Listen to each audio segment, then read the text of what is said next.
Bonjour, nous arrivons au dimanche 20 décembre, le dimanche, quatrième dimanche de l'Avent. Dans 4 jours, ce sera la nuit de Noël et nous retrouvons Édouard, moi-même Jean-Marc, Alain, Michel et à la technique Robert et Alfred pour lire cet évangile qui nous est donné, que nous connaissons. Nous disons c'est l'évangile de l'Annonciation. Voilà, donc nous écoutons maintenant cet évangile dans Saint Luc au chapitre 1er, versets 26 à 38. Et nous l'écoutons. En ce temps-là, l'ange Gabriel fut envoyé par Dieu dans une ville de Galilée appelée Nazareth à une jeune fille vierge accordée en mariage à un homme de la maison de David appelé Joseph.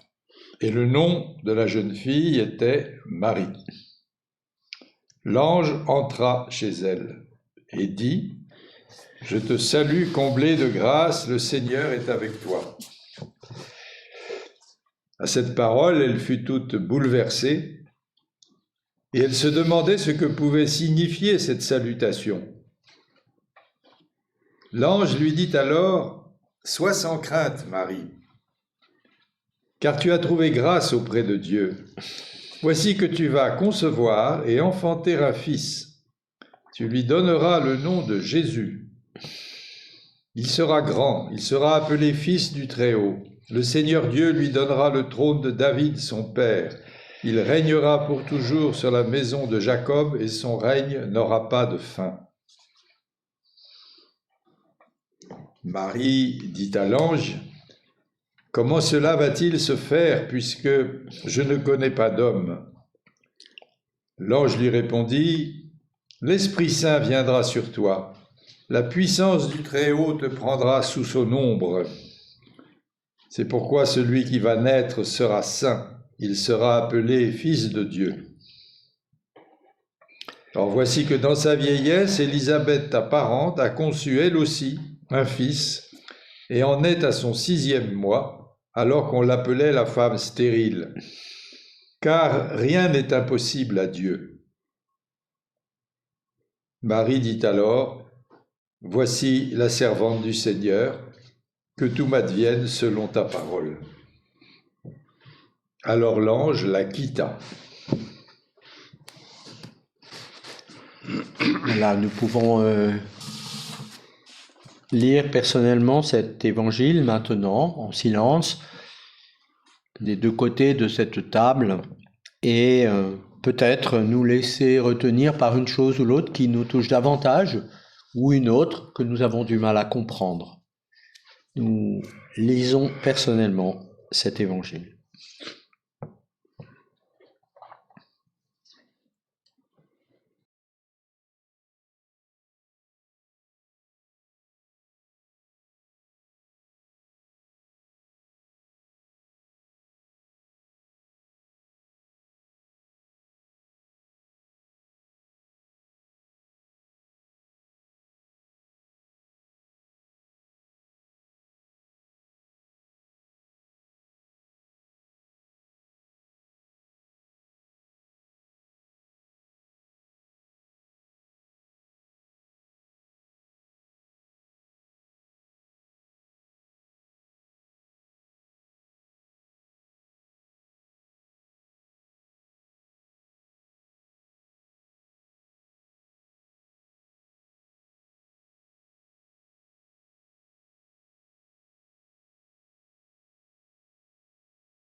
Voilà, nous pouvons commencer à partager notre lecture de ce passage de l'Évangile de Saint Luc, chapitre 1, versets 26 à 38, qu'on appelle familièrement l'Annonciation.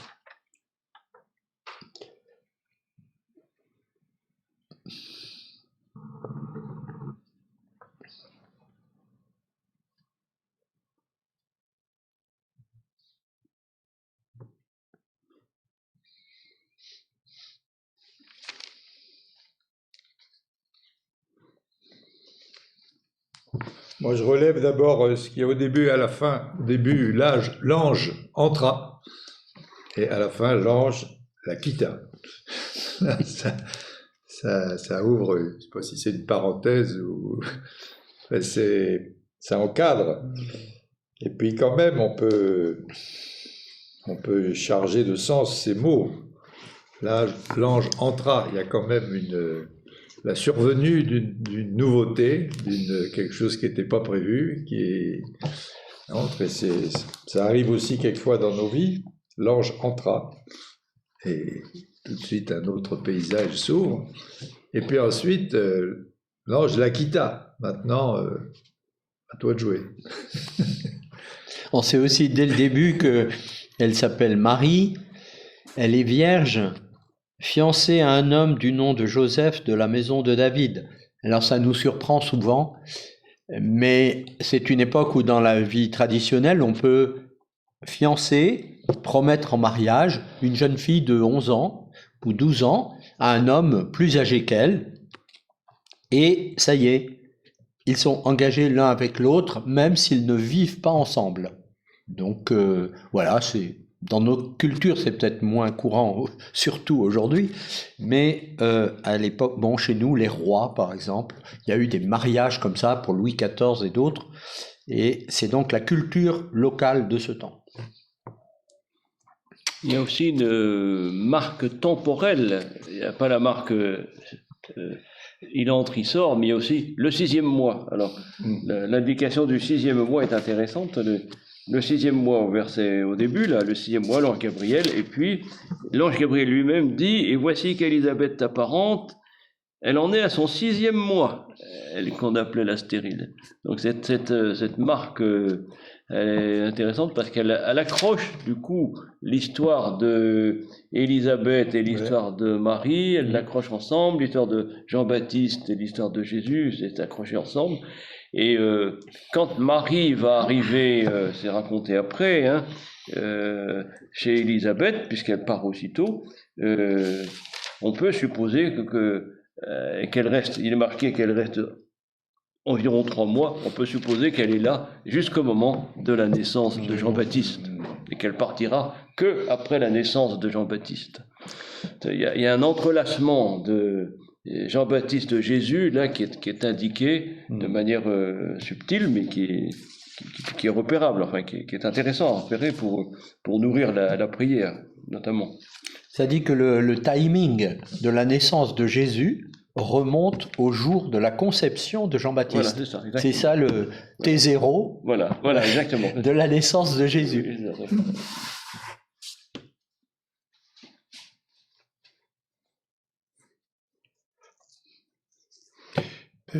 Personnellement, ce qui me frappe aussi, c'est que, enfin, on dit une annonciation, ça veut dire il y a une annonce, mais il y a aussi un dialogue. Il y a un dialogue entre l'ange. Donc c'est un peu dans le silence ou dans... Je ne dis pas qu'il est invisible, je n'en sais rien, mais il y a quelque chose qui n'est pas spectaculaire. Par contre, ce qui est spectaculaire, c'est le contenu de l'annonce. C'est-à-dire, il y a les préambules. Quand l'ange entre, Marie est comme surprise, elle n'est pas terrorisée. Mais la parole qu'elle entend, c'est « est surprise, tu es comblée de grâce. Tu as trouvé grâce auprès de Dieu. » Donc c'est une manière qui est peut-être orientale de parler. « Béni celui qui t'a mis au monde, etc. etc. » ce genre. Mais plus profondément, c'est pour nous, en tout cas, l'affirmation de la beauté, entre guillemets, spirituelle de cette jeune fille qui devait, je crois, avoir plus de 12 ans quand même à l'époque, et de dire, tiens, elle a une place unique dans le plan de Dieu, celle qu'on a fêtée le 8 décembre dans la marche vers Noël. Et voilà, c'est un comblé de grâce, ça veut dire, tu es une image assez belle ou pure, je ne veux pas entrer dans des qualificatifs romantiques, mais de l'action de Dieu dans le monde, quoi. Mais alors, le contenu d'Annonce, enfin, je trouve que c'est bien d'en parler parce que c'est un peu bouleversant, quoi. L'ange lui donne l'annonce qu'elle sera enceinte, et puis il dit qui est ce bébé. Parce que les titres, ce qu'on appelle la titulature, les titres de Jésus, d'abord le prénom est imposé, Dieu sauve, voilà, il y a une indication. Et puis alors tous les titres, c'est comme un collier, quoi, un collier d'attributs, de qualités de cet enfant mystérieux, quoi. Le nom de Jésus, il est grand, il est fils du Très-Haut. Quelque part, il est roi, il a le trône de David, son père. Et Il règne. Il règne. Il régnera. Il régnera, pas de fin. Sur la maison de Jacob. Et puis un autre titre qui donnait après, fils de Dieu. Avant. Fils du Très-Haut. Fils du Très-Haut, pardon. Et puis fils de Dieu. Donc il y a là pour nous comme des indications d'un mystère qui est compliqué à expliquer. C'est-à-dire que c'est un petit bébé qui va devenir grand. C'est un homme, un fils d'homme, mais qui en même temps est le Messie, qui est en même temps Dieu, quoi. Ce qu'on va énoncer plus tard comme une personne et deux natures. Ça, c'est des mots un peu compliqués, mais il est le fils du Très-Haut, il est de la maison de David. Il est de votre sang.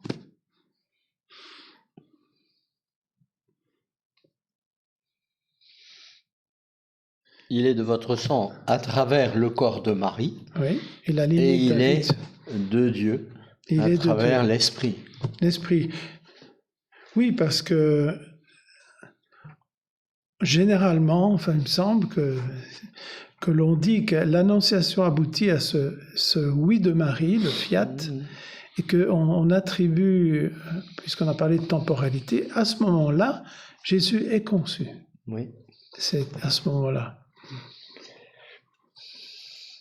On remarque qu'avec tous ces qualificatifs, on comprend que l'ange dise à Marie, au verset 29, 30, « Sois sans crainte, Marie », qui sont les mots de la résurrection. Oui. Donc le Christ ressuscité dit aux apôtres, « Soyez sans crainte, n'ayez pas peur ». Alors, on comprend qu'il puisse lui dire ça, parce qu'il y a de quoi. De même que l'expression « le Seigneur est avec toi », c'est une expression de vocation. C'est un mot qu'on retrouve chaque fois qu'il y a un appel à une vocation. Donc, oui, c'est bien, oui, tout à fait. Elle est mise dans une position de dignité éminente, enfin. Voilà. Par grâce. Oui, elle devient la mère du roi. Eh bien oui, elle devient la mère du roi. Tout simplement. Tout à fait. Oui. Alors, Et qui plus tard, dans la vie de l'Église, va être la mère de Dieu, ce qui est un peu troublant, quoi. Qu'une créature soit mère de Dieu. Ça a été l'objet de beaucoup de débats, mais c'est l'un des arguments. Tu vas enfanter un fils, c'est vraiment ton fils, quoi. Et alors on n'est pas dans un délire, je crois pas, enfin, dans cette annonce-là, parce que Marie est femme et concrète. S'il était dans un délire, elle en sort. Enfin, elle dit à l'ange, comment cela va-t-il se faire, puisque je ne connais pas d'homme. Et la réponse de l'ange est explicite. Hein. Tout sera œuvre, grâce à toi, à ton oui, tout sera œuvre de l'Esprit Saint. Quoi. Ah oui. Un rappel, ce rappel-là, c'est l'esprit qui donne la vie, quoi. C'est ce qu'on dit dans le credo, dans la confession de foi. C'est-à-dire, ça rappelle que tout être humain naît d'abord de l'esprit de Dieu, quoi, à travers son père et sa mère.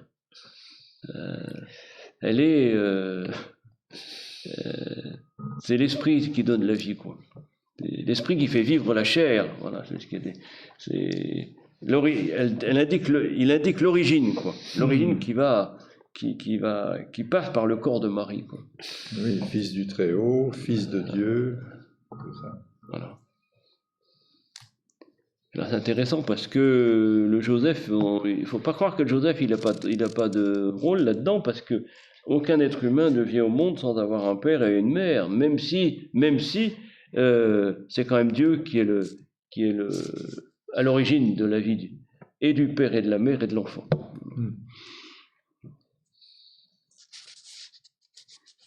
J'ai pensé à cette marque de l'esprit qui est signifiée par le fait, qui surprend, mais c'est que les bébés, les enfants qui viennent au monde, en fait, ils viennent au monde en parlant, c'est-à-dire la parole est en eux, comme signe de l'esprit. Alors, ils apprennent à parler, ils bafouillent, ils apprennent un langage. Ici, ils parleront français, là-bas, ils parleront une autre langue.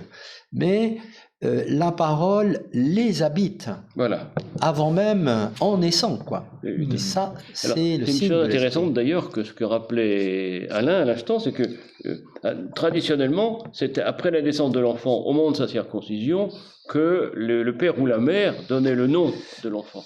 Et là, l'ange, il dit, il s'appellera, tu lui donneras le nom de Jésus, quoi. Voilà. Alors, on a la répétition de ça avec Jean-Baptiste. Oui.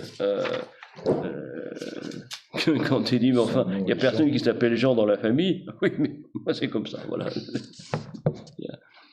Le nom qui signifie le sujet irreprésentable, quoi, je veux dire, qu'il est depuis toujours et pour toujours.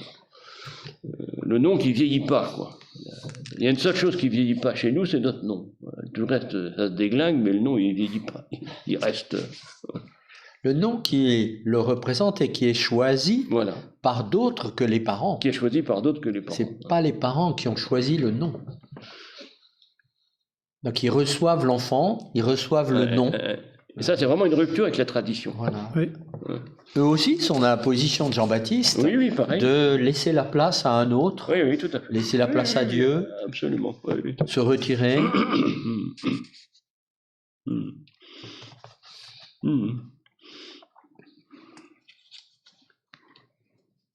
Alors, le coup de la parole que tu viens de rappeler, Jean-Marc, c'est que ça se termine comme ça.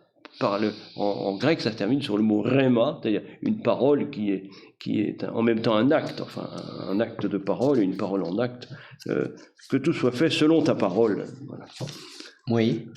Et alors l'enfant, il vient dans cette parole-là, forcément. Il est lui-même la parole.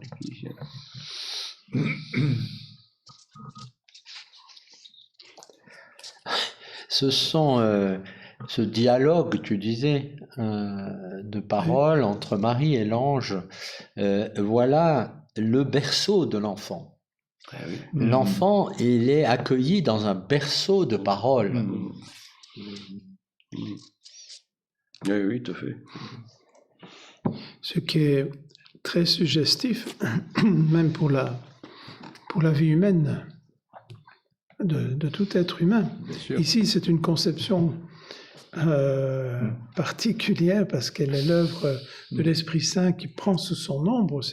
L'ombre, c'est la nuée de l'Ancien Testament, c'est la présence divine, quoi. Mais alors, pour tous les êtres humains, justement, c'est cette capacité que l'homme et la femme ont de se dire leur amour, pas seulement dans le silence, ni dans le corps, mais dans le dialogue, quoi. Ce n'est pas purement pulsionnel et ce n'est pas purement instinctuel, mais c'est un dialogue. Mais ce berceau de parole, il reprend l'histoire ancienne, puisqu'il remonte à David, et même au-delà à Jacob. Il reprend toute la généalogie, si on peut dire. Oui. Parce que Comme ça, non? Oui. Ben, c'est une parole qui tombe pas comme ça. C'est pas un aérolithe. Enfin, je veux dire, c'est à travers une. Ça adhère, c'est à l'intérieur même de l'histoire et de la génération humaine que les choses adviennent. Elles sont de l'ordre de la parole et elles sont ancrées dans cette généalogie, dans cette histoire. un peu comme une pièce de tissu ou une couverture qui est tissée avec différentes lignes de paroles. Il y a la parole entre l'ange et Marie, il y a la parole entre Marie et Joseph, et il y a les paroles ou la parole qui précède aussi du côté de David, du côté d'Abraham, du côté de Joseph. Donc voilà le berceau.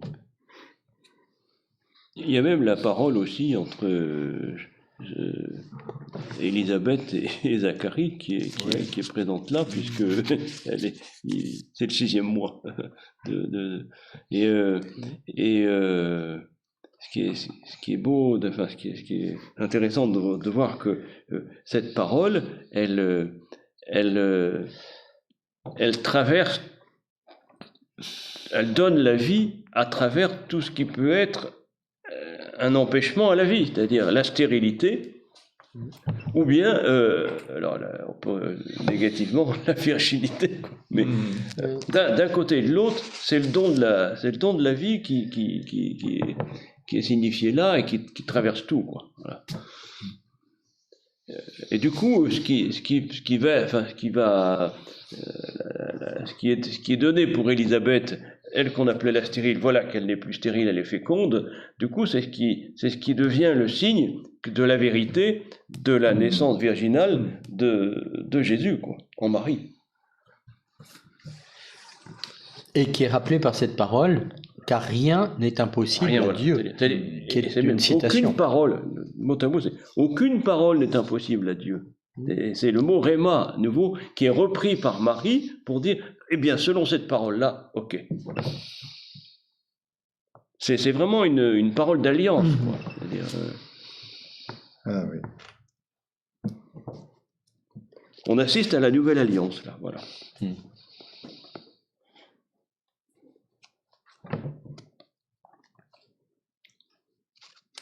Et on va comprendre que Marie, qui n'est pas seule, est, on peut dire, la représentante de l'humanité, qui dit oui à la nouvelle alliance. Oui.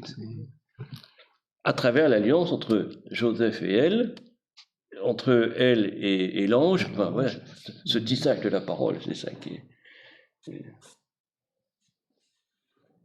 Donc on vient tous de là, hein. Chacun de nous vient de cette histoire.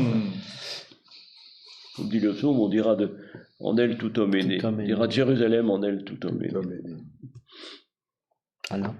Oui, donc c'est redire pas la même chose que Michel, mais ça veut dire que nous, dans notre liberté, quand on dit oui avec Marie, avec l'humanité, ou grâce à elle, quoi. Oui, absolument. Donc, ce qui pourrait, comment dire, nous aider à comprendre le rôle tout à fait significatif de Marie, qui n'est pas Dieu, qui est mère de Dieu, mais en même temps qui, grâce à elle, nos libertés peuvent se fortifier et puis s'accorder avec l'Esprit Saint, quoi. Mais oui, parce qu'on vient tous de là. D'une certaine manière, on pourrait dire que chacun de nous est né de la part vierge de ses parents. C'est-à-dire qu'en définitive, c'est la virginité qui permet le don de la vie. Voilà. Sans péché, comme on disait l'autre jour. Chacun de nous sommes nés de la part vierge de nos parents, c'est-à-dire de ce qu'il y a de nos parents en Marie. Et Alors, de fait, c'est pas rien quand même. Ouais, c'est une fameuse expression là. Ouais. C'est une sacrée alliance, quoi. Oui, par vierge complètement inconnue de nos parents eux-mêmes. Et alors tous ceux, malheureusement, qui parfois disent « je n'ai pas été désiré, je suis venu par accident », enfin tout ça, eh bien, ils sont appelés à croire qu'ils viennent du même endroit. Voilà, qu'il n'y a pas deux endroits d'où naissent les enfants. Et que, à travers les malheurs de la vie, des familles, il y a là une lumière, quoi. Alors comme le Seigneur Jésus, c'est la lumière qui vient à Noël dans 4 jours, et bien voilà la lumière qui peut aussi nous conduire à rendre grâce pour notre naissance et pour ce mystère qui se révèle à travers notre naissance, notre vie aujourd'hui. Donc nous nous préparons à l'accueil du Seigneur à Noël et nous vous invitons à continuer cette méditation d'ici Noël, toute la journée, les jours qui viendront, un petit peu chaque jour, vous souvenir de cela, que chacun de nous, vous-même, participez à cette naissance de Jésus, notre Sauveur. Bonne fête de Noël et nous nous retrouverons pour l'évangile de Noël. À bientôt.